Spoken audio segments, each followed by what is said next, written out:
Carl, jail was important in this case because we had a contractor who used the trust of an elderly couple and then used them basically as an ATM machine or trust fund. He would call, ask for more money on this job, and they would give it. And he would not complete the job. He didn't get the job moving along. He defrauded them. And so the guidelines in this case were for jail. We wanted him to get jail because he has not made 1 cent of a payment back to these people in 2+ years. So if he's not going to pay back the money, why do we need him out there trying to scam other people out of their money? How did this affect the victims? You know, as the victim who took the stand today stated, there was time that they'll never get back in their life. One is on 24 hours oxygen. The other one had a very bad stroke a couple years ago, and they moved over 30 times from a hotel to a cottage and assisted living facility. They were out of home for almost a year and a half due to the lies and the deception and the failure of this contractor to really do any substantive work.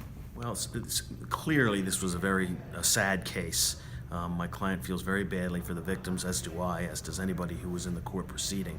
My client did not set out to deceive anybody, did not set out to steal anything. He's been a contractor for many, many, many years, and basically his business crumbled under him.